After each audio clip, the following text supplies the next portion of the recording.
I just did a run through without full power because he hasn't done it since the fall, and I just wanted to make sure we had our markers right. So I wanted to make sure that we hit the music at the right spots, and he and I just knew where we were going.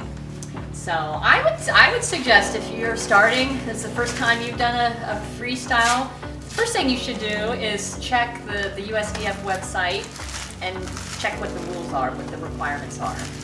And you need a minimum requirement score at the highest test of the level.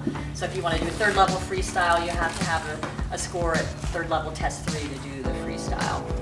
I recommend that you are really technically proficient in the level that you're working at, because once you start practicing the freestyle, everything falls apart. and then you'll get it back again, but you have to really know what you're doing at that level. Yeah. So you have to pick what they like, something that fits their tempo.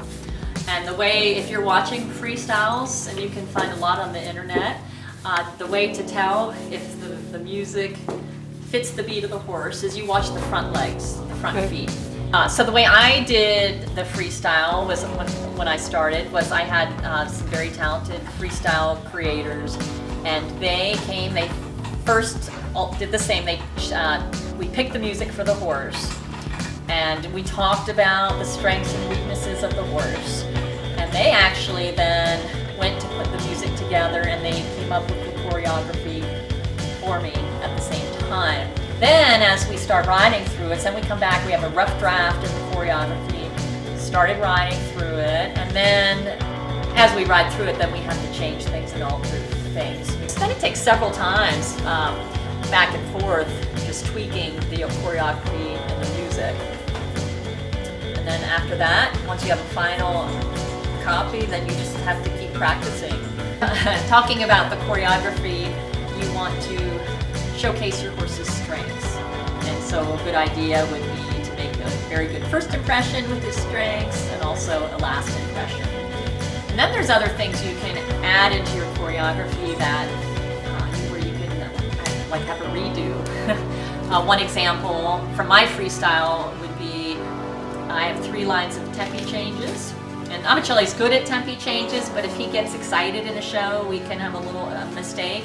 So if one of the first 2 lines doesn't go well, I have to 2 tempis and then 1 tempis, and I have one more final line that I could, if I make a mistake in one or the other, I can do that on the final line. You want to make it technically difficult, because if you do it well, then you can get higher points, but then there's a greater chance to make a mistake. So you have to weigh the risk. So another very important thing is practice, practice, practice. And I would suggest, if you have interest in freestyles, to start them early. I always thought, oh, I'm not going to do a freestyle till I'm FEI, because that's like the epitome. But when I think I did my first one at 4th level, and it was a lot harder than I thought.